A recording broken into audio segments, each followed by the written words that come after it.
The Dave Hooker Show. A presentation of Off the Hook Sports. Objective insight, expertise, top guests.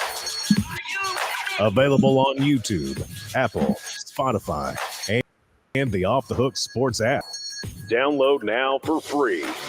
Also available on offthehooksports.com. I compute and obey. Now to Dave Hooker. Ready. Well, if you missed it, there was a great opportunity to go to a real get-together in Lexington, Kentucky, at the Kentucky Sports Bar and Grill to watch Will Levis not get drafted. Had an opportunity to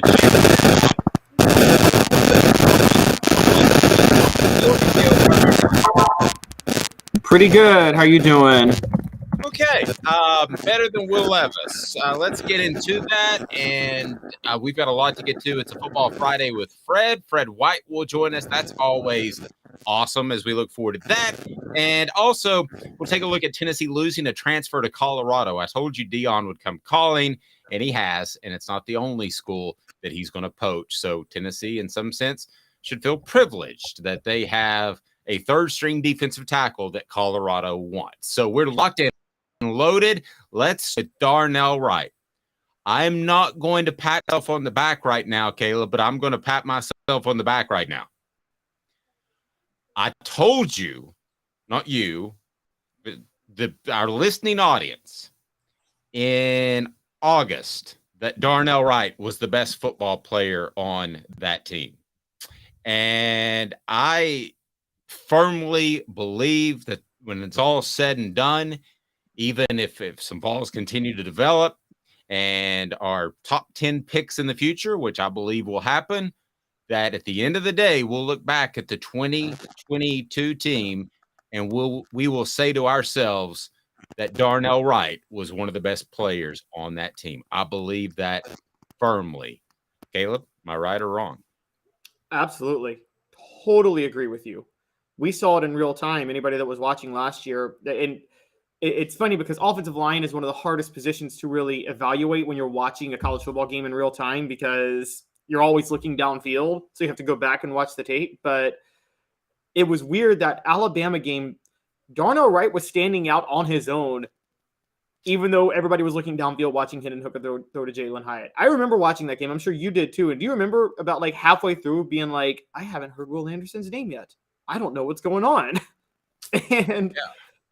And you know, it wasn't just from a Sachs perspective that we didn't hear his name.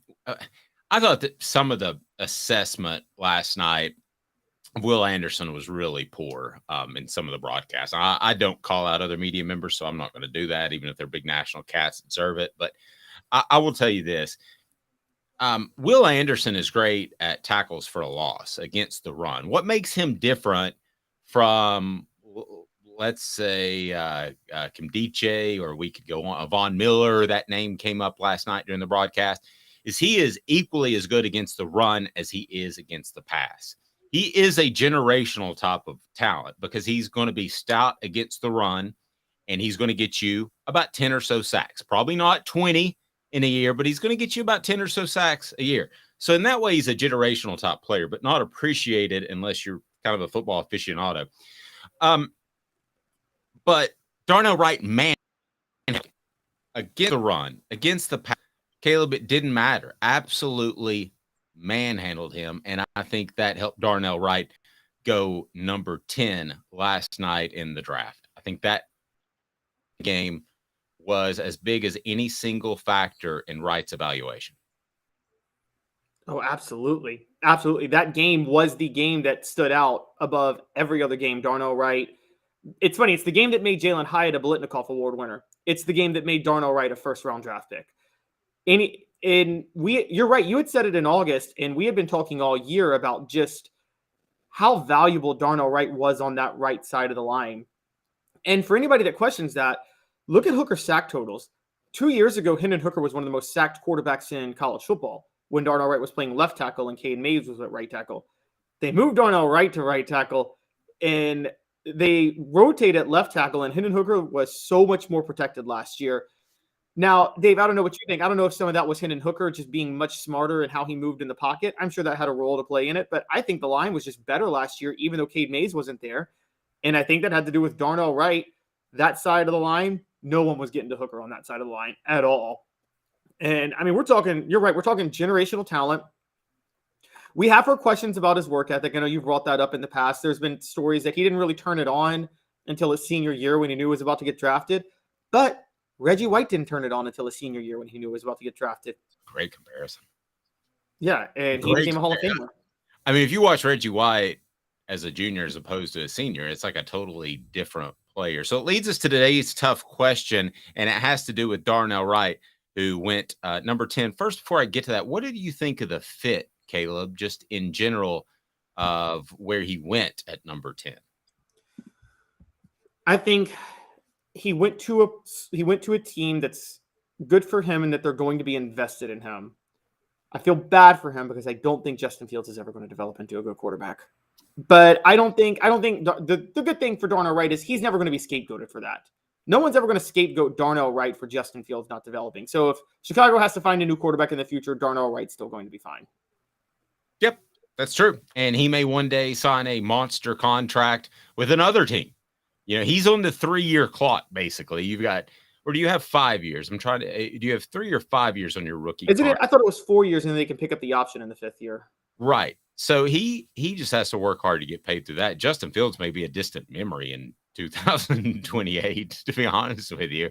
I mean, they could have Joe Milton as their quarterback by then. They could have Nico as their quarterback by then. And Darnell Wright's still going to handle the right side. And the thing about him, too, is if you're in any sort of pinch, you can play him on the left. I love the pick. I told you he was going to go high. I didn't think 10, but I wasn't going to be surprised in the 15 to 20 range. But a huge monster pickup, and it leads us to today's tough question, and that is now. Today's tough question. Take a side. Take a stand. The Dave Hooker Show. A present off the hooks. All right, here we go. Today's tough question. How much does this help the Vols in recruiting? Caleb Calhoun, scale of 1 to 10. How much does this help the Vols in recruiting? This is a 10. I mean, a clear-cut 10. You can't underestimate how big of a deal this is. Not just because Tennessee had a top 10 pick. I think we talked about this yesterday. Tennessee's going to have multiple top 10 picks, top 20 picks under Josh Heupel in the future. An offensive lineman going in the top 10 fully validates what we have said for a long time, which is this is not a gimmicky offense that Josh Heupel runs. It's cutting edge. It's ahead of the curve. It's unique, but it's not a gimmick. And this is proof. The highest pick Josh Heupel has had in 2 years at Tennessee was an offensive lineman. This is by the way, I want to bring this up, guys. In his entire tenure as head coach, Philip Fulmer never had an offensive lineman go in the first round. Not one time. Not one offensive lineman under Fulmer was drafted in the first round. You sent me that stat, and I thought that was insane. I was like, is this Caleb been partying this morning or something? And but it's the first since when? You sent me it's crazy. Crazy. It's the first since Jawan James of 2014. Those are the only two dating back to 1991. The 91 draft, Anton Davis and Charles McRae went back to back. And then Tennessee didn't have another offensive lineman go in the first round for 23 years. And that was during Fulmer, a former offensive lineman, his entire tenure as head coach, never had a first-round offensive lineman drafted in the first round. This is a huge deal. And it's huge because, look, Tennessee's going to get the receivers. They're going to get the quarterbacks. They're going to get the skill players, Dave. You and I know that, right? With Josh Heupel, you're going to get those all over the place. The question became, can they get the high-level offensive linemen to come to Tennessee? Well, Josh Heupel turned Darnell Wright into a top 10 draft pick really in just 1 year. Let's be honest. It was really just this past year that made him a top 10 pick. He wasn't on anybody's radar the year before. And so this is a huge deal, and it's going to be a massive boost for Tennessee football in the future. Yeah, I think it's absolutely monstrous. Today's tough question brought to you by Campbell, Cunningham, Taylor, and Hahn. I'm not wearing glasses, contacts because of my LASIK procedure, and it was awesome, effortless, fantastic. Doctor checked on me the Sunday after a Friday surgery, and man, it just Campbell, Cunningham, Taylor, and Hahn. It's local. They care about you, and they've got everything that you could possibly imagine in terms of vision care, and they can do cataract surgery as well, and they can do your annual vision assessment at their individual clinic. So check them out. Campbell, Cunningham, Taylor, and Hahn. So big show lined up, Football Friday with Fred, as we'll talk football year round. We're not scared to do that. And we change gears a little bit to Hooker, not drafted. I'm going to again, I'm going to tell you what I hear from scouts and NFL types. Hendon Hooker was never going to go in the first round. I think Tennessee fans got a little excited he could go in the first round. That was never going to happen. From what I have been told, he won't go in the second round either. And I've thought that all along.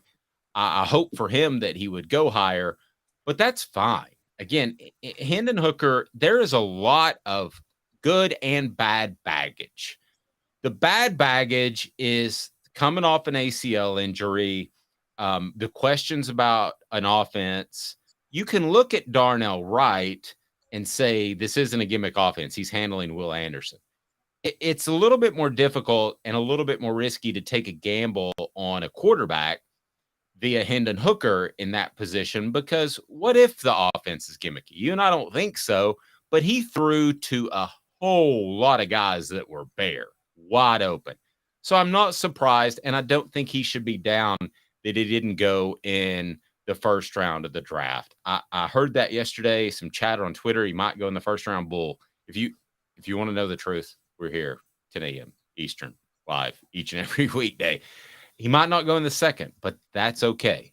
That's fine, Caleb. I don't think that's a major concern. What he's going to do is he sent out with him throwing, he had a hashtag that I think I'm going to steal.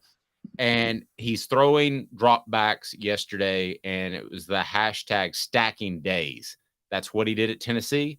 That's what he's going to do in the NFL. So Hendon Hooker is going to be judged by what he does in 2025, not 2023, Caleb. He's just fine, and he's going to get it in the NFL. He's going to get better every single day. Yeah, and let's go back through history for a minute, because there's all this love and desire to be a first-round draft pick or be high in the first round. Dave, would you rather be, if you're a quarterback, would you rather be a first-round draft pick, or would you rather be drafted by the right franchise? I don't know, man. It's a lot of cash money. I mean, it drops off significantly. It drops off from like last pick, first round, to first pick, second round. I've looked it up before. It's roughly like $8 million or some crazy amount of money that they could pay you. It's all slotted. So I'm not going to say I wouldn't. I would rather be the first pick and go to the Texans, which we could argue is the worst run franchise, than be Tom Brady pick, go to the Patriots. I don't know. Does that sound stupid now after what Brady did? Okay, but like, let's we all think about Peyton Manning, because Peyton Manning set the standard and just really reset the standard. Like, he's held to the most impossible standard of any quarterback. You guys realize that like the overwhelming majority of number one draft picks don't work out at quarterback. Like it's a massive, the overwhelming majority of picks, to be fair, don't work out at quarterback.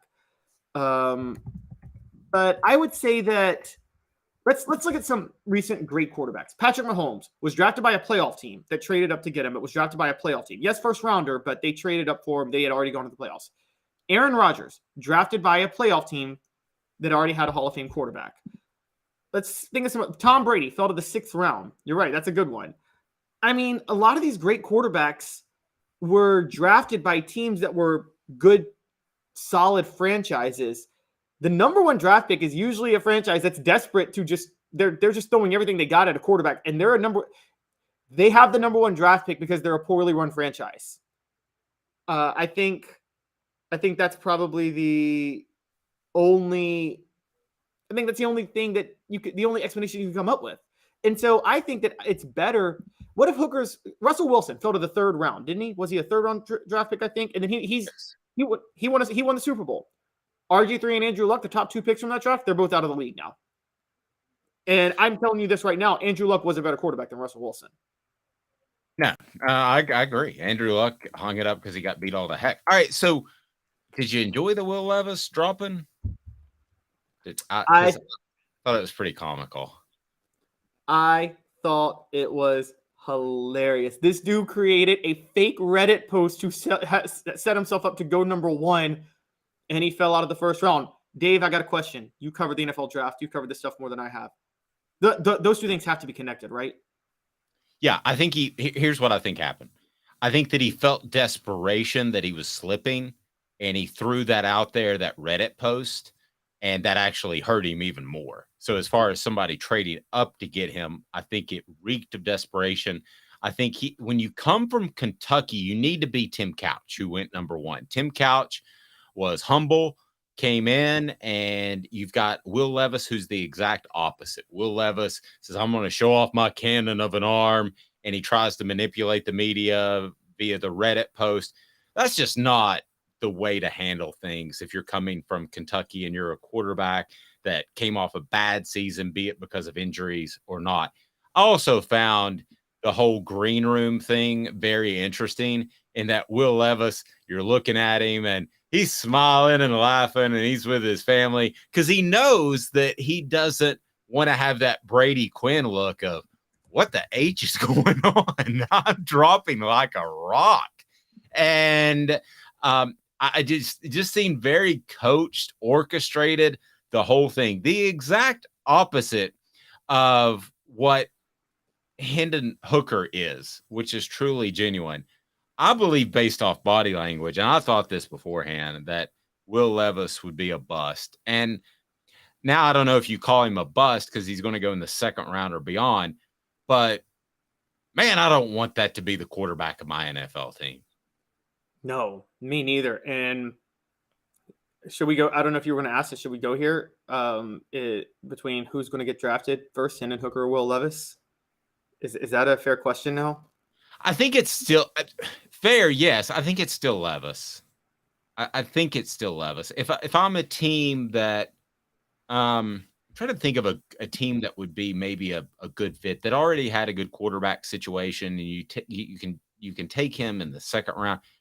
I guess it depends if you're talking about 2nd round or 3rd round, because I don't think it's out of the realm of possibility that he could slip to the bottom half of the 2nd or the 3rd. So if he does that, Hendon Hooker is going to be right there in tow. But we're suddenly talking about Will Levis like he may be some sort of a project. I mean, that aren't we? I mean, here's the thing: Will Levis is somewhat of a project, and Hendon Hooker is a project, and Anthony Richardson is a project. CJ Stroud is a bit of a project. I don't know as much as the other guys, but he is a bit of a project too. Of all of those guys, which one do you trust the least as a project? It's Will Levis, because I don't think he's that hard of a worker. I think he's arrogant. I think we know Hendon Hooker is the most humble of all those and a great leader. You know Hendon Hooker will work to do whatever he's told. I don't believe in Anthony Richardson, but I don't see any character flaws in Anthony Richardson. I think Anthony Richardson will do his best to try to develop into what the coaches want him to be. You agree with me on that, right? That Anthony Richardson seems like he would work at it. Yeah, I like Anthony Richardson. This is going to sound crazy more than CJ Stroud. Wow. Okay? And here's why. I think that score on that test, and then in the interviews after he was picked number 2, he didn't come across as very bright and engaging to me. I'm not trying to take a shot and call a kid not smart, but he just seemed a little taken aback by the moment. And there's going to be big moments in the NFL. I'm not basing it all off one interview, but Caleb, I don't feel really great about CJ Stroud. When I look at this draft and based on, can I say this one thing in defense of CJ Stroud? Sure. So there's a lot of socioeconomic studies on this with players or not players, but just kids and people who have very stressful backgrounds, such as his father was incarcerated, things like that, that they, even if they're smarter, they don't test as well in certain instances. And that could be the case with CJ Stroud, where he's just, his development he doesn't test as well. No, I mean, I can see that, but he looked taken aback by the moment last night to me. I'm reading body language, and maybe that's unfair. The other throw into 4 first-round NFL receivers. I mean, you want to talk about, yeah. I mean, you want to talk gimmick offense in Tennessee if people want to knock Hendon Hooker. Good gravy. I mean, imagine if Hendon Hooker's throwing to 4 first-round NFL picks, which Ohio State will have. They had one last night, and they will have out of that group once they're eligible for the draft. So, man, I just I'm not in love with CJ Stroud. And I went back and watched some of his tape as well and just did not fall in love with him ever at this point in the season. Thought he was incredibly overrated. And yeah, I think that anything you say about Hendon Hooker, you got to say the same thing about CJ Stroud, with the exception of the ACL. But is that a gimmick offense? I mean, what has Ryan Day done as far as producing a quarterback to make you say, oh, well, they're going to be great. He's going to be golden. And I mean, dating back to when Urban Meyer started this spread offense at Ohio State, how many quarterbacks have NFL scouts fallen in love with that turned into nothing in the pros? I mean, we're talking Cardell Jones, JT Barrett, what's his name? Dwayne Haskins, rest in peace. And then Justin Fields, and neither you nor I believe in Justin Fields long term. I mean, he missed some. Justin Fields is. I'm sorry. I'm going to say he's awful. He's awful. He misses basic throws. And at the end of the day, yes, in this day and age in the NFL, mobile dual threat quarterbacks can be more of a threat. You can make up for a lack of accuracy with speed. I agree with that. But there's still throws you have to be able to make in the NFL that I don't care how fast you are. Fields missed on some blatant basic fade patterns last year that there was a 4th down that I'm sorry. There are throws that you can't miss if you're going to be in the NFL. And he's awful. And I don't know. Stroud may be the best of all of them, but I don't have any reason to believe in him yet. No, I think it's an imperfect quarterback class because good gravy. I mean, Bryce Young just looked very, very small to me. Even standing next to some dudes. I mean, I've stood next to Nick Saban. I know how tall he is, but standing next to Saban, I'm looking at that. I mean, he's barely taller than Nick Saban, who's like 5'6". I mean, and it opens up the possibility. Listen, you want Hendon Hooker to drop. Okay. Now, Hendon Hooker's bank account doesn't want him to drop, and his agent doesn't want him to drop. But Mr. Jones pointed out the Titans fan base would love it if they draft Hooker. If he drops, Tennessee has shown in the past that they've reached on guys like Joey Kent because they're in-state guys. This would not be an incredible reach if it happened in the 3rd round. They could use a quarterback. I believe Hendon Hooker in 2 years, counting this season and next, would be an upgrade over what they have in Tannehill now. So if you want him to stay close to home, root for him to drop. Just saying that. Question. Lay it on me, brother. Since you name dropped a little bit. Was Joey Kent, because Joey Kent went in the 1st round and then Marcus Nash went in the 1st round the next year. Were those reaches, or did we just not know how much Peyton Manning was making those receivers? Both. I think the NFL was so different back then. You had a lot of owners that were just in it for making money. Whereas now they want to compete and win championships. And they realize at the end of the day, that's the best way to make money. We're going to take a 2-minute break, and we'll ask Fred about the quarterbacks and what he thinks of Football Friday with Fred. And his appearance brought to you in part by Zool Beer, ZoolBeer.com, XULBeer.com. It is fantastic, worldwide award-winning craft beer, unbelievable. Certainly check it out. Stay tuned. Football Friday with Fred White. And I'll remind you that Zool Beer has a great place downtown where you can have parking in downtown Knoxville and have panoramic views. Stay tuned. He's Caleb Calhoun. I'm Dave Hooker. Fred up next. And Craving Wings South North Shore location, where we've heard people say that you can get the best wings in East Tennessee. Pero ¿quién es este? El número 87, Jacob Warren. I'll just do 6 in my sauce 87, please. Imposible, señorita. Dale 6 más. Look at these wings. Perfectas, deliciosas, fantásticas. Man, I don't know what you're saying, but it sounds awesome. How do you say fresh, never frozen in Spanish? Frescas, nunca congeladas. Make your way to Craven Wings and get you 6 más. But what was funny about Cadis, we were a full continuum of care at that time. We had detox, we had inpatient, we had outpatient. So we were doing a lot of the things that we do now. But now we just do them so much better. It's really a simple program, but we're complicated people. I am what I am, and now I got to do something about it. You can take your life back.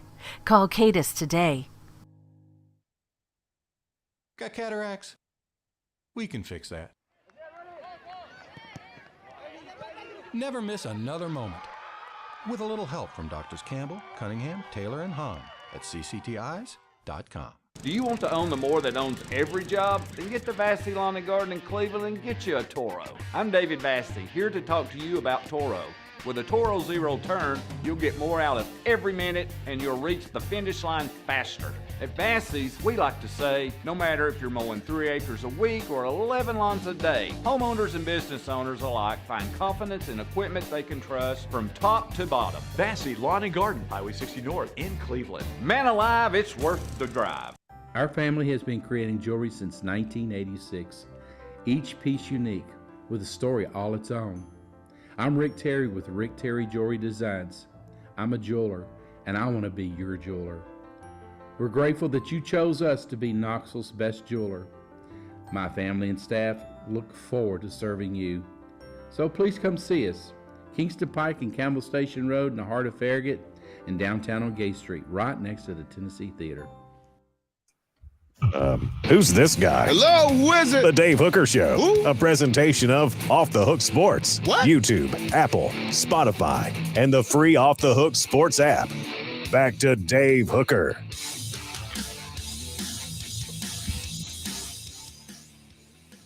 Welcome back. It's a Football Friday with Fred.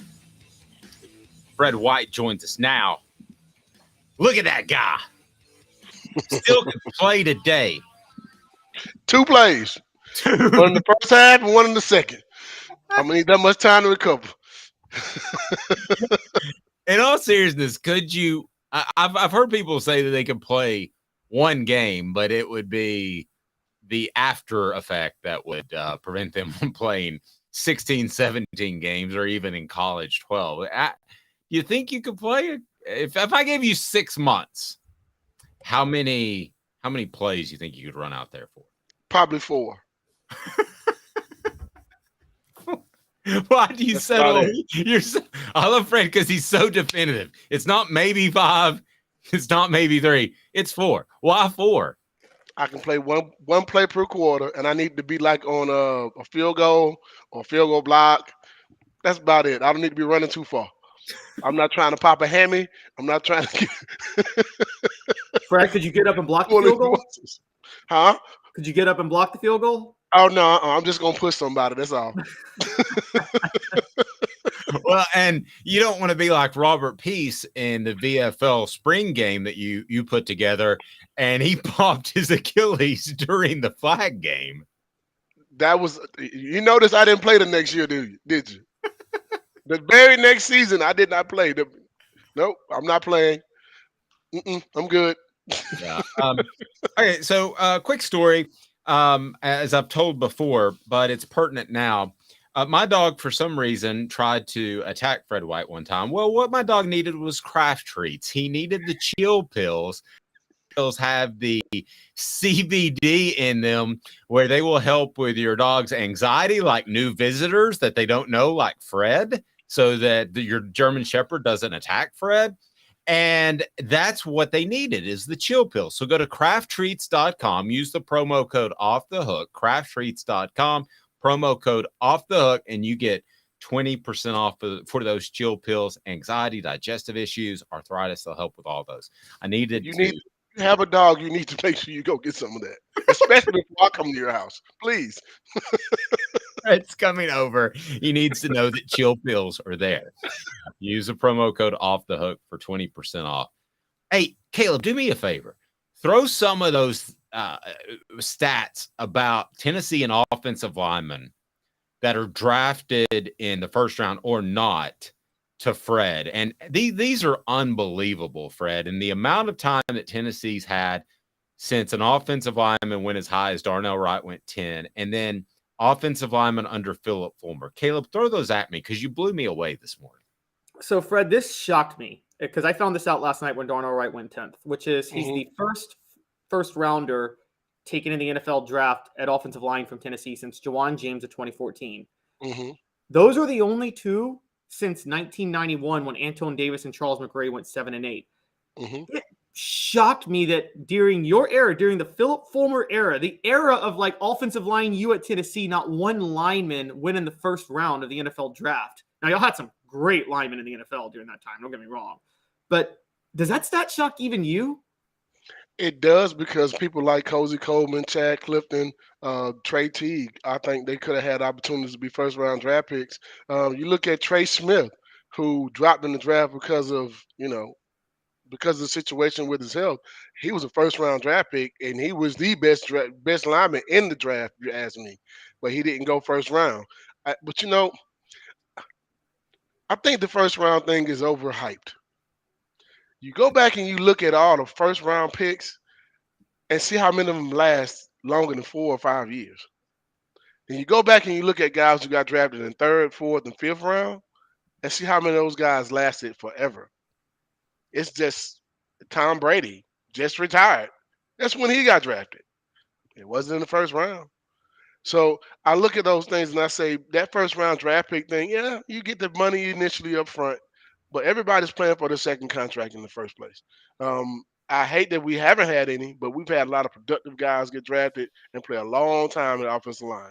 And if you played at UT, you still have that mystique of, hey, man, they always have some good offensive linemen. We always do. We put guys in the NFL, may not be first-round picks, but they get a chance to play and get a chance to have a long career. Fred, how much does it help in recruiting to have a guy go number 10, to have a first rounder? I was talking to Jacob Warren about this yesterday, and I went back to his class when he signed with Tennessee. And Tennessee that year had a pick in the 3rd round and 2 picks in the 6th. Now they've got a first rounder. They're going to have a second rounder. They're going to have a 3rd rounder. In recruiting, how much does that help? It helps that you're putting guys in the NFL. It shows it's a testament to what kind of talent you have on your program, in your program, also your coaching staff. And those are the things that make a difference. When you're going to a college, man, you want to make sure that they're getting guys developed and ready for the next level. You can come out of high school with all the talent in the world. You go to the wrong program, and they don't have a good program as far as getting guys ready to be developed, and you can get overlooked. That's why some guys get a chance to go 3rd, 4th, 5th, 6th round and last forever, that type of stuff. I think as a recruit, that they just had a first-round draft pick. Okay, he was talented, but also he had a good coach. It kind of gives you an opportunity to say, these are the things we're building here at Tennessee, and these are the opportunities you can have if you come to school here. Now, let me ask you one other thing, Fred, second level of that question, because somebody could sit back and say an offensive line high, which guys in recruiting. I lost you for a second. You froze on me. Oh, Dave, you there? I think I'm here. Am I here? I'm sorry, Fred. If I still got you, I'm having a little connection issues. Okay. Okay. So how much is it? Yeah, Caleb, I think you froze again. Look at his face. Oh man, I usually am the one who gets the bad faces. I'm gonna make the face like Dave. Oh, no. Guys, we apologize. I don't know what that face says. Dave, your face is still frozen. Okay, I'm frozen on my end. I look fantastic. You know what your face was saying? You know what your face was saying, Dave? Don't lay a finger on my butterfinger. I have to go. I have to go back and watch it. I think I'm good now. My apologies. Man, Travis says no screen, so don't do that. All right. So, how much does it help that an offensive lineman goes that high? And Josh Heupel's offense, which some have called gimmicky, but you've got an offensive lineman, a big guy. It helps with the big guys for sure, offensive lineman, because that's what you're looking for. You're looking to get guys that come in that can protect your quarterback and, move the needle when it comes to the running game. However, I think it's more important when they get to the next level and they actually play good. That's when you have more. That's more of a value to you than it is for him just getting drafted first round. Getting drafted first round, yeah, that's great. That's a good thing for recruiting, but when you can show guys that are playing in the NFL and they're actually getting playing time and they're doing a good job, Trey Smith, Alvin Kamara, all these guys that have come out in the last few years that are playing and getting a chance to be on that football field in the NFL, that shows something too. That shows, okay, these guys are getting guys and putting them in the NFL, and they're also being developed enough to be able to get on the field in the NFL. That makes a difference. The guys you have in the NFL mean more than just getting a guy drafted. Fred, it's funny. I'm glad you said what you said a little while ago, because you sided with me inadvertently on a debate we had with Dave in the first round, which is, I think, and I want to know what your thoughts on this are. Is it more important to be drafted? I know the bank account's a little bit different depending on the round you go, but would you rather be drafted in the third round by the right franchise or in the first round by the wrong franchise? That's a tough question to ask because that I don't know any guy who wouldn't want to be a first round pick. I wouldn't care who picked me. It could be the Grasshoppers. It wouldn't even matter. It could be the Tennessee Grasshoppers or the Chattanooga Roundabouts. I wouldn't even care who drafted me in the first round. If I'm a first round draft pick, I want that first round draft pick money. Period. So I mean, I think you're in a better situation sometimes if you get drafted later to the right team and the right scheme and those type of things. You may have a long career. You may have more opportunities to fail as well. But I think I'm gonna take the first round pick regardless. Anytime. I don't care if it's 1 or 32. I want the first round pick. Absolutely. Fred, do you take any enjoyment in watching Will Levis drop like a rock like he did last night? I don't like to see anyone get exploited like that, but I feel like that kid got exploited. I don't know who told him he was going to be a first top 5 pick. I don't know what they were watching. I don't know what film they saw. If you're looking at quarterbacks and the quarterbacks that went in the top 5, right? Those guys, you can go back and watch a game that says that guy was the reason why they won the game, or that guy was the reason why they looked so good in this game. I can't find a game where Will Levis is the guy he's the reason why they won the game. I feel like the team was better because they had 2 good running backs, 2 hard-nosed running backs that kept the clock running, and you could do play action passes and those type of things.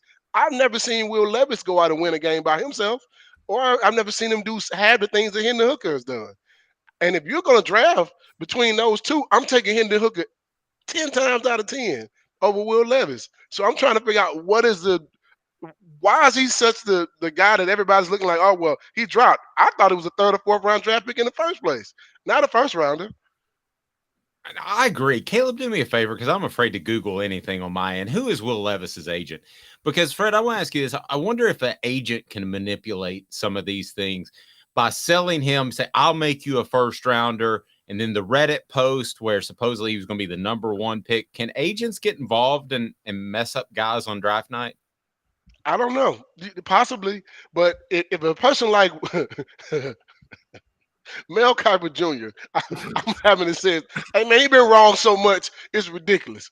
I mean, but I feel like he's on somebody's payroll. Somebody's agent is paying the crap out of him to hype some guys up who stink. Period. So I mean, that's how I look at it.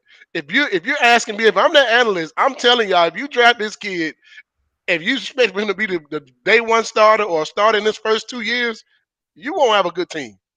Plain and simple. He didn't do well. Like he didn't do great at Kentucky. Come on, man. Can he make all the throws? Yes, he can make all the throws. Is he an athlete? Yeah, he's an athlete. I don't even know if I would have drafted Richardson from Florida that high. He hasn't played enough football. Mitchell Trubisky was the guy that comes into mind when you talk about Richardson. Mm-hmm. He had about the same amount of starts, and he's been a journeyman in the NFL ever since. So if you expect for a guy who hasn't played that much football at the quarterback position, I don't care how much talent he has, why would you draft the guy just on talent alone? Because the game is more than just talent. If you got to understand defenses, read schemes and coverages, understand when the linebackers dropping, understand when they're blitzing.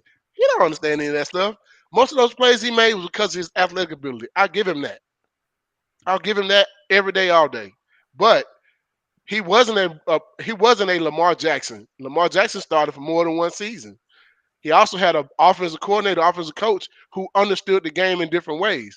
Now, Lamar's won an MVP already, but he stayed hurt ever since because you got to understand the game in a different way. And just for the record, it's Creative Artist Agency is his agent. CAA. Who's that? Will Levis's agent is a Creative Artist Agency. It's a group, I guess. It's a company, not one person. CAA is Will Levis's agent. I know CAA. Okay. I'm pretty sure they put the word out there. Interesting. I'm pretty sure that happens. CAA and Tom McShay and Mel Kiper have a really good relationship. Oh, Fred dropping some juicy details. If you go back and look at some of CAA clients, and you go back and you say how many of these guys that they talk great about when the draft was coming up, you know they had a good relationship. Interesting. I am loving this. Interesting. Click that like button if you haven't subscribed already, and Caleb, jump in there. But hit that like button. We appreciate it. It brings more people in a Football Friday with Fred. Also want to remind you that City Heating and Air Conditioning, go to cityheatandair.com. Over 50 years of experience in Knoxville. Your HVAC unit may not need to be replaced. Save some money. May just need a new part or some coolant. That's City Heating and Air Conditioning right there in Knoxville. Cityheatandair.com. Integrity matters. Caleb? Fred, you got a little firsthand experience of this, so I want to ask you, because Dave and I talked about something yesterday that kind of bothered both of us, which was the whole Arch Manning publicly announcing that he's not getting any NIL money, or Sarkisian announcing it on behalf of Arch until he starts. And to me, that was just another instance of, look, Peyton Manning is great, but it seems like the Manning family goes above and beyond to control the narrative a lot of times. How common was that with Peyton at Tennessee, where the Manning family went out of their way to control the narrative? I don't know if that was the case with Peyton. I mean, Peyton had money before he got here. He grew up with it. So, they know it. I mean, it wasn't really I don't know if they tried to control the narrative as much in college as it may have did in the NFL, maybe, or the draft. That's different. In college, that wasn't the case. I mean, we didn't know whether Peyton was coming back to school or not until he actually announced it. He didn't tell anybody. No one knew. And it wasn't a play up. We thought if he left that year, he would have been the first player picked in the draft anyway, as a junior. So him coming back, all we thought at that point was, man, we can win that championship for sure. So controlling the narrative, I think more so it's a control my nephew and my grandson more so than anything. Don't get the big head. You may be a Manning, but you're not going to have it given to you. And they're not going to give it to you just because your last name is Manning and your first name is Arch. You named after me. I'm happy with what Archie Manning has told his grandchild. You don't get $1 until you start, because it's an earned thing. Everybody wants everything right now.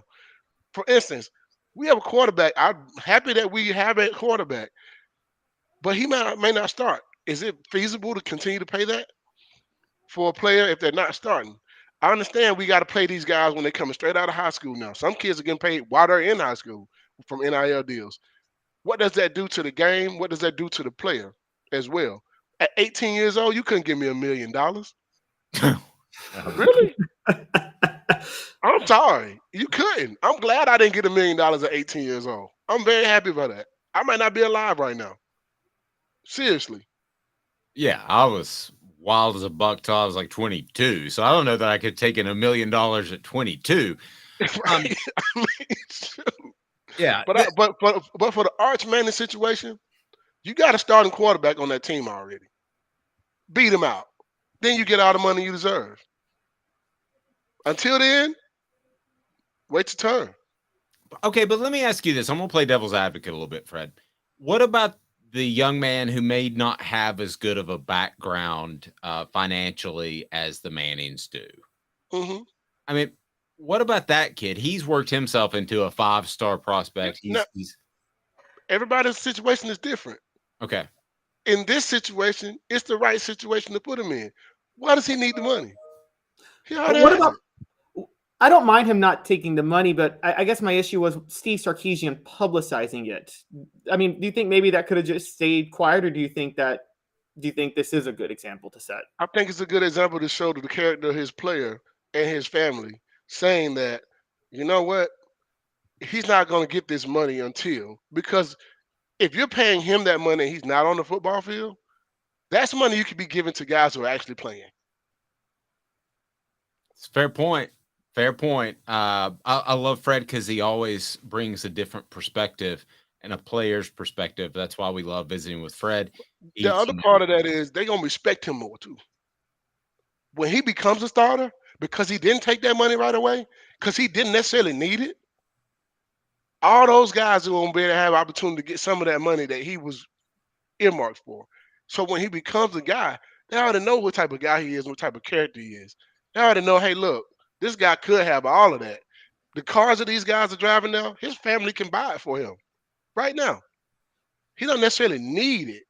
He can have opportunities for you guys as well. That's a respect factor for when he comes to be. Because if he takes the money now and somebody else is on that team that's playing and not getting a dime, it's going to make a difference. That guy didn't even take the money. He doesn't even need it. That guy has more character than what I think. Well, interesting. So do you think any players might resent that Nico's already got $8 million supposedly? Could that be you? I don't think. I think it's a different situation. Nico is not a Manning. His family ain't all Hall of Famers with a whole lot of money in the bank. That's a different story. So, question, because we talked about Peyton coming back. I always wondered. I want to know what your thoughts are. I do believe Peyton genuinely wanted to come back for his senior year. You think part of it though was he didn't want to get drafted by the Jets because he knew they were a pathetic franchise? I don't know. I think Peyton had already graduated college. He graduated as a junior. So you get to kind of have a year of just perfecting your game. You already have a really good football team. You have a great chance of winning a national championship. You're going to start the season off in the top 5, if not the top 2. I mean, everybody's situation is different. If I'm Peyton Manning coming from my background and I have an opportunity to be the first player picked in the draft, I'm sorry, I'm out. But I can't speak for what Peyton would do. If my parents were rich or well off, that might be a different story. But everybody can't have that opportunity. Everybody doesn't have that opportunity because they don't have. I'm not a Manning. I'm not a. You know what I mean? Like those are things that are a little bit different. If you came from, if you're Bill Gates' child, do you actually have to? I mean, would you have to actually leave college and go play football then? You don't necessarily have to. You see what I'm saying? So like, there's a difference. Some guys play this game because it may be their only means of being able to become a millionaire, plain and simple. But then if they've already had that lifestyle, they may not have to do it right away. And I think it was better for Peyton to be able to stay in college because if you look at his rookie year in the NFL, it wasn't great. You knew he had flashes of being one of the greatest ever. You know, he had all the flashes, but then that next year, you're like, okay, that's the Peyton Manning we know. But see, had he come out as a junior, he may not have been able to recover like that. Fair. I've been asking you this, which sounds crazy. I know you've been to a lot of practices. What do you think of what you've seen out of Nico? I think he. That's easier for me, Fred. That's easier for me than pronouncing his name. He said it. I can't be wrong, Fred, if he says it. So the more you play it, the funnier it gets. Well, I think that he is a great athlete. I think he has great arm talent. He can make every throw from any side of the football field. You remember, there was a guy by the name of Jacob Eason. You remember him? He played at Georgia. Yeah, the guy who the same year we threw the Hail Mary to beat Georgia. A few plays before that, he threw a pass from the right hash all the way to the corner of the left end zone, and it was on a dime. That's the type of arm talent he has. You don't find, that's a talent. That's a strong talent. I can't wait to be able to see him utilize that talent.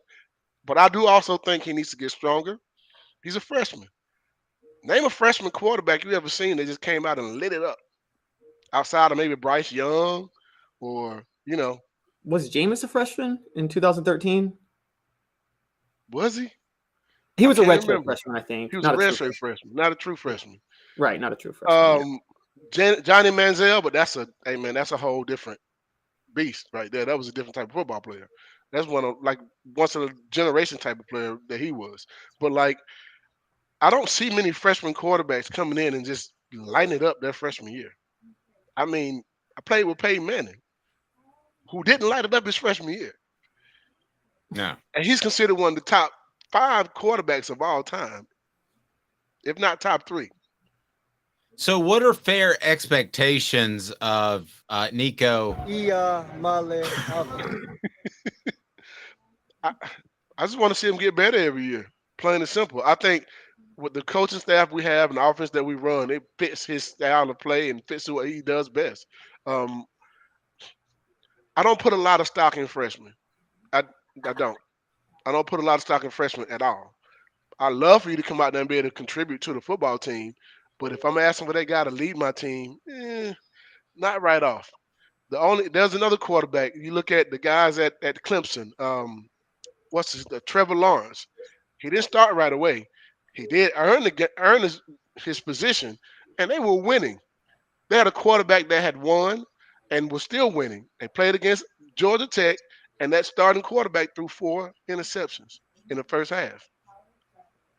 You insert Trevor Lawrence, and he throws 4 touchdown passes in the second half to win the game. Interesting. I want to go back to the arm talent comment you made. Who had the best arm talent of any quarterback you faced? Just pure arm talent. Donovan McNabb. Oh, wow. Yeah. That's a good one. Hands down the best quarterback I played against in college. And you played against Jared Lorenzen too, right? Okay, well, he's not with us any longer, so let's be careful here. But just pure arm talent. Did he have arm talent? He had arm talent. He did. I mean, so did Tim Couch have some. Tim Couch had arm talent. They didn't have McNabb arm talent, though. Who was second? Who was second?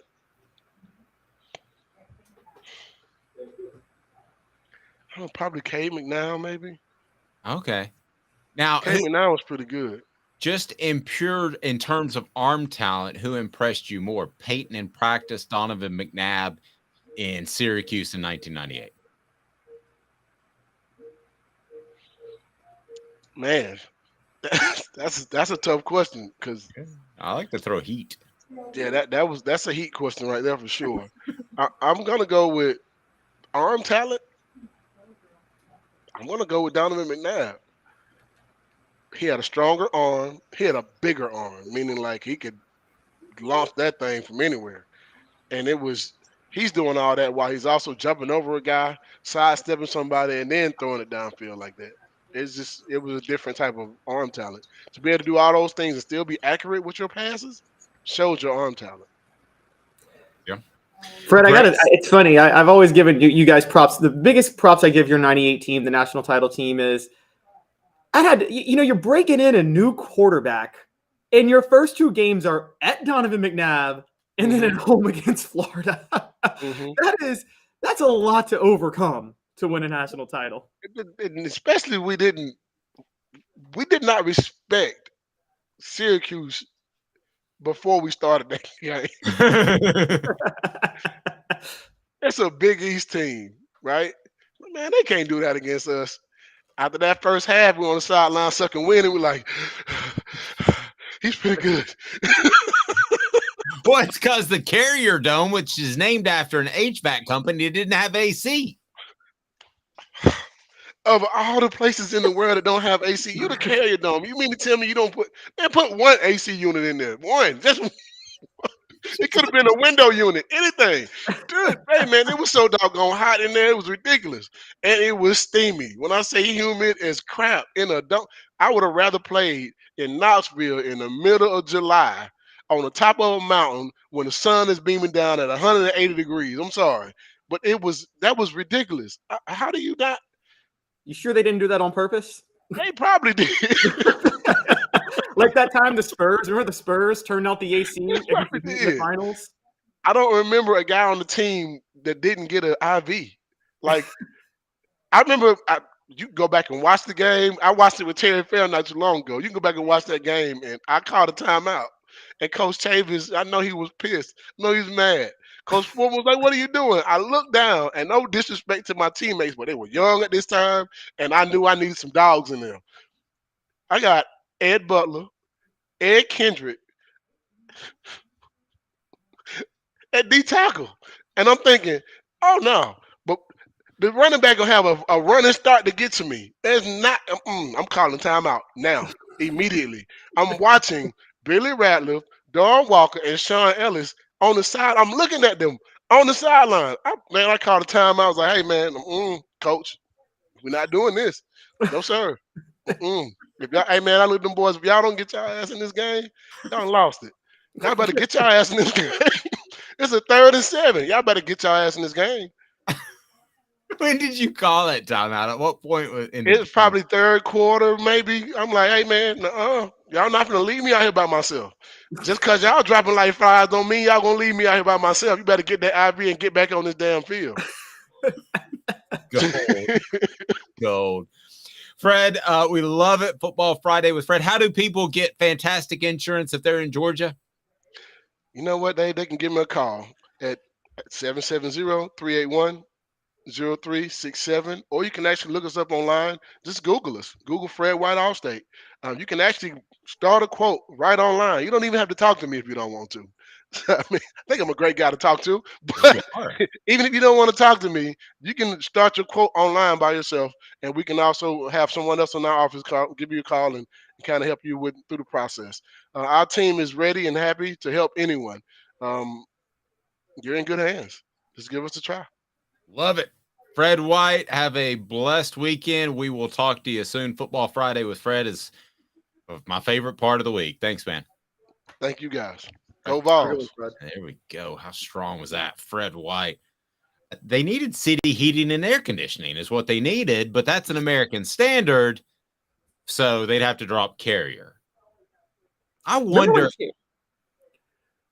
Remember when Carrier was shipping, closing down its plant in Indiana and moving to Mexico, and then they got a bunch of money to stay, and they did this press conference on how we're staying in America because we got this giant tax cut. And then 6 months later, they moved to Mexico anyway. So basically they took a tax cut and then shipped their jobs overseas anyway. And I do think though that it was hot in general in the Carrier Dome because they didn't have AC. I do think you brought up an interesting point. Did they close the doors earlier in the week to make it hotter against a more athletic team? I don't think that's outside the realm of possibility. I'll go back to high school, and my high school team, when they play more athletic teams, wouldn't have the AC on. So Alabama gets a quarterback, sign of desperation, yay or nay. Stay tuned. He's Caleb Calhoun. I'm Dave Hooker, Off the Hook Sports. Family has been creating jewelry since 1986, each piece unique with a story all its own. I'm Rick Terry with Rick Terry Jewelry Designs. I'm a jeweler, and I want to be your jeweler. We're grateful that you chose us to be Knoxville's best jeweler. My family and staff look forward to serving you. So please come see us. Kingston Pike and Campbell Station Road in the heart of Farragut and downtown on Gay Street, right next to the Tennessee Theater. Hi, Mike Davis here with City Heating and Air, reminding you to always dare to compare. Our team provides quality local heating and air service, installation, and maintenance across East Tennessee. We use only the best equipment like American Standard heating and air conditioning for your residential, new construction, or commercial needs. Honesty, dependability, and customer satisfaction have been the cornerstones of our business since 1961. City Heat and Air. Dare to compare.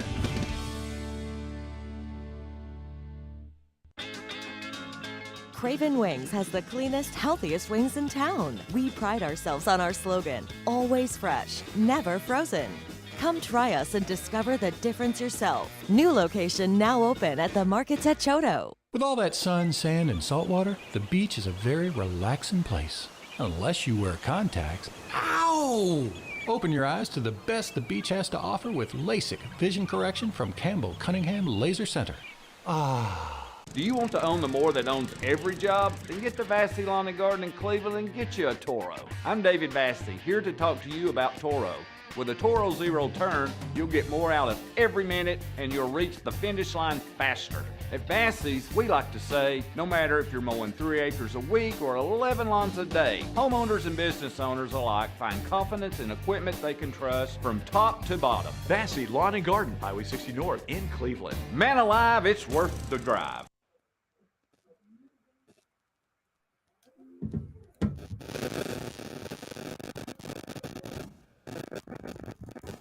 Off the Hook Guys, I apologize for having filter pictures of each and every one of you. Available on YouTube, Apple, Spotify, and the Off the Hook Sports app. Download now for free. Is there nothing you people can't do? Also available on offthehooksports.com. Apologize for some technical difficulties as we'll work through that. Welcome back to the program. He's Caleb Calhoun. I'm Dave Hooker, and Alabama picks up a quarterback. Is it a sign of desperation for the Crimson Tide? Caleb Calhoun, let's get to that now. It's brought to you by Andy Mason of AndyMasonRealEstate.com. You can absolutely save thousands or tens of thousands of dollars because he's got the best service and the best prices when it comes to real estate in the Knoxville market. He's got over 40 years of experience. He's awesome. AndyMasonRealEstate.com. Caleb, Alabama picks up a Notre Dame quarterback. Is this a sign of desperation? Your thoughts? Absolutely. And every rival should be laughing at Nick Saban in Alabama right now. This is a hilarious, pathetic sign of desperation for the what should be the greatest dynasty in college football. Let's unpack this, guys. Let's unpack all of this. And I got a column on this on Off the Hook Sports right now if you want to look it up. Alabama just took Notre Dame transfer Tyler Buckner. Now, to the untrained eye, you might say, well, Tommy Rees was Notre Dame's offensive coordinator, and he's now Alabama's offensive coordinator, and Tyler Buckner was just waiting for the transfer portal window to reopen before he could transfer since Tommy Rees went to Alabama after the last transfer portal window closed. Wrong. If that were the case, Tyler Buckner would have transferred the minute the portal window opened on April the 15th. But all the way until last Saturday, he was competing with Sam Hartman, the Wake Forest transfer, for the starting job at Notre Dame.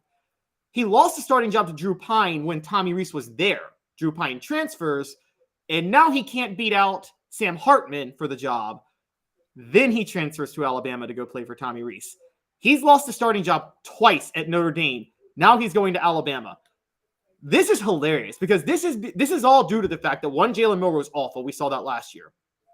They clearly don't believe in Ty Simpson anymore. Ty Simpson was awful in the spring game. Tennessee fans should be thinking they're lucky stars that they didn't get Ty Simpson because they really wanted him a couple of years ago. And now they're getting Tyler Buckner out of desperation.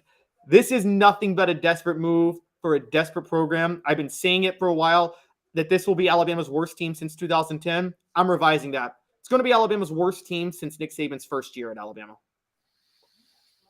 You know I love you. But I actually think it's the exact opposite. What? Yeah. What? I think Nick Saban's willingness to pull the trigger on something like this when he's not a transfer portal guy, he's old school, man. He wants to bring people up. I think it's a sign that he wants to continue to make runs at championships. I think bringing in a quality quarterback, which I think Buckner is. Now, remember, he missed most of the year last year because he was injured. He was going to be the starter for Notre Dame. I think this is a pickup that is a sign that Nick Saban's in it to win it again. And if he's willing to play the transfer portal game, very selective like he did with Jahmyr Gibbs, and that worked out at running back, this is scary for the rest of the SEC, picking this guy up. I'm telling you, because they had nothing at quarterback from what I've been told in Simpson and Milroe, from my source in Alabama. Nothing. Now they have something. I think it's scary. I think he's playing the game. I'm the exact opposite on that. He's playing the transfer portal game. Nick Saban's playing the transfer portal game, Caleb. That was never going to happen. Okay. Is Nick Saban trying to make a run at a championship with this move? Yes, because he's always trying to make runs at championships. And I don't think the Alabama dynasty is dead. I said for a while, they'll be back. It just won't be this year. But no, you're wrong about Tyler Buckner. You're forgetting this. Tyler Buckner has played in 13 games, mostly mop-up duty, but he did play some significant time early this past year. He's got 6 touchdowns and 8 interceptions for his career. I'm sorry. He averaged under 8 yards an attempt last year. But you're talking about Buckner like he's just a throwaway. He is a throwaway. I don't think so. I think he wanted to see what happened with Hartman in the spring. It would have been dumb for him to enter the transfer portal and somehow lose his scholarship or go somewhere, and Hartman's a dud, which I didn't think was going to happen. And I thought Tennessee should have considered making a run at. But listen, the Buckner thing, to go out and get him and go against what you naturally believe as a coach, is a sign of a guy that continues to reinvent himself. And you want to say Alabama's slipping and going down this terrible path of mediocrity, and it's going to happen this year. But there's still an awful lot of talented players on that football team, some of which we don't even know their names yet because they come up through the ranks and they develop. And the willingness to go get Buckner tells me that Nick Saban is going to play the game that he doesn't really like nowadays. I think it's the exact opposite. I think this is Nick Saban has 4 or 5 good years left. Travis says it's a sign of desperation. Agrees with you. Rebecca is all over me. What, Dave? Come on. He goes out there and starts, guys. If Nick you guys would have said the same thing to me when I said Nick Saban is going. Don't roll your eyes. When Nick Saban is going to install. Everybody said Lane Kiffin was a desperation move to keep up with the pace of play and the evolution of college football. That wasn't a desperation move. Listen, if you want me to bet on somebody, I'm going to bet on Nick Saban's ahead of the game. Wait. There's a way. First of all, I thought desperation moves always is when someone blatantly violates what they stand for. I don't think Nick Saban. Yes, he tried to slow the game down and then went and got Lane Kiffin. But I don't think Nick Saban ever had this principle of, I'm never going to do this. I think this was the style. There was a style he liked. But when Nick Saban got Lane Kiffin, I thought, oh my gosh, Nick Saban's been winning with defense. And now he's going to bring in an offensive genius. And Alabama's going to be even more of a threat. That's what I thought when he got Lane Kiffin. When he didn't take Tyler Buckner's not the Lane Kiffin of quarterbacks. Okay, we're not talking about okay, I mean, we're not. Lane Kiffin was a well-established, valued offensive mind when Nick Saban brought him on board. Had coached a Heisman winner in the past. Tyler Buckner has played 13 games, has 6 touchdowns, 8 interceptions, averaged less than 8 yards an attempt last year. That's who we're talking about here. JL, I love you too, man. And give Rebecca's write it down, Caleb. Right. You're awful. JL, I love you. But we're talking Alabama in decline. This just in, Alabama probably wins the national title last year if a guy named Kirby Smart goes to South Carolina instead of Georgia. If a guy named Kirby Smart is still an assistant coach at Alabama. If not for Georgia, Alabama definitely has another title, maybe 2. But this is decline. This is bad. No, this is just Kirby Smart staking a claim to some titles. It doesn't mean that Alabama's in decline. It just doesn't. Look, I'm not saying Alabama. For the record, I'm very clear. They're not in decline. I think Nick Saban's got another run in him, another pretty solid run. This year, though, just this specific year will be a down year for them. This year is going to be like that period in the late 60s before Bear Bryant unveiled the wishbone, but after Joe Namath had gone to the NFL when Alabama was down and everybody thought Bear Bryant was over. And then he comes up with the wishbone in 1970. 69 and 68, Alabama was very mediocre. This is going to be one of those years. They're going to be down. Everybody's going to think Nick Saban. Put it this way.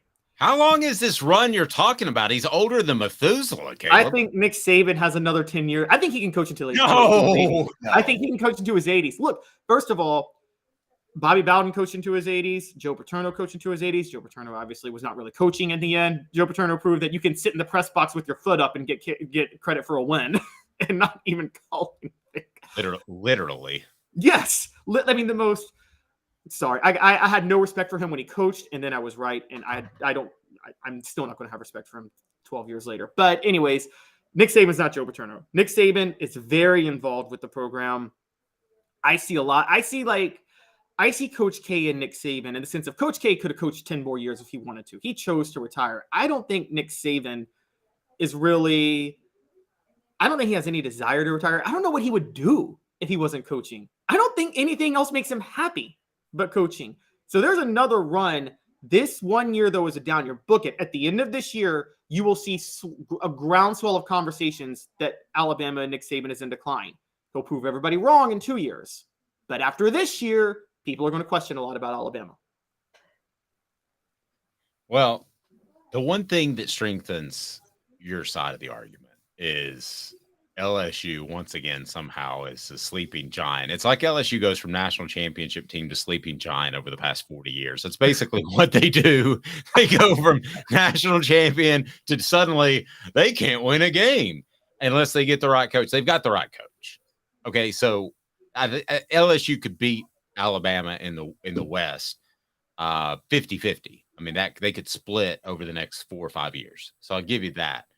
But we're still talking about a program that would have won another national championship in the past 2 years. If that's on decline, put me on the decline train. They've got the incline railway in Chattanooga. I'll be on the decline train. Gonna take a couple of stops, pick up a championship, and you guys can go have fun doing what you're doing, ripping me.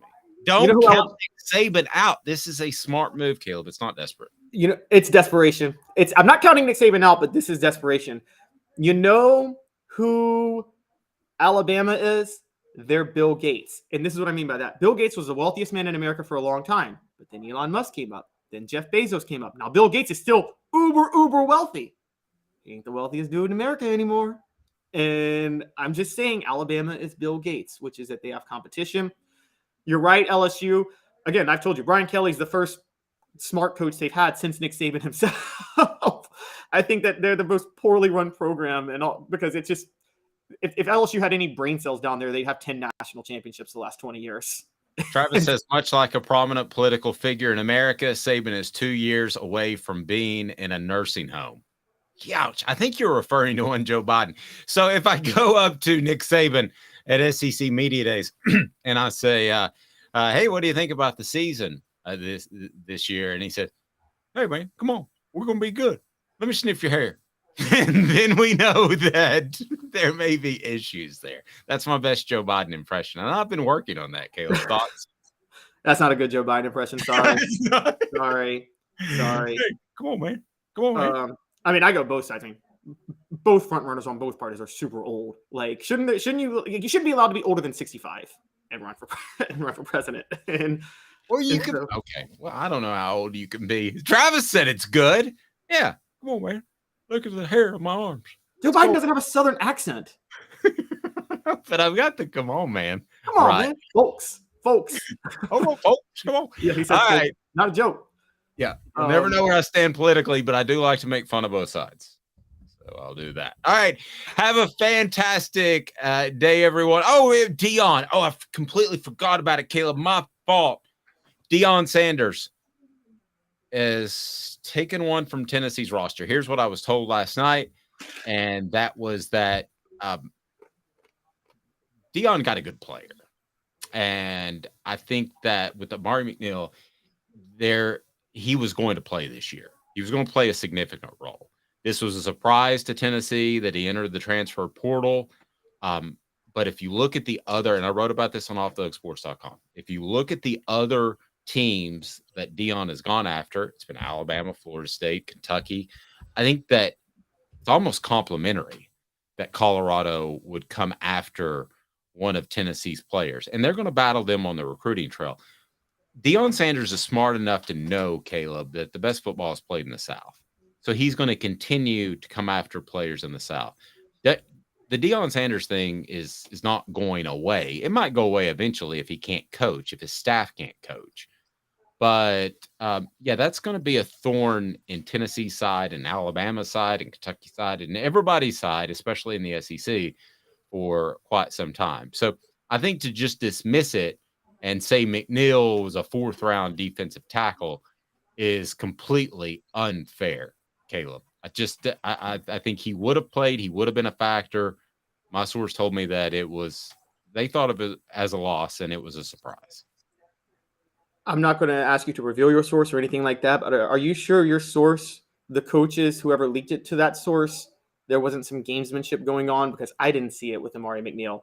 God, if he was that much of a factor, he played 6 games last year, had a total of 3 tackles. This guy was, when he committed to Tennessee, they didn't even know if he was going to play offensive line or defensive line.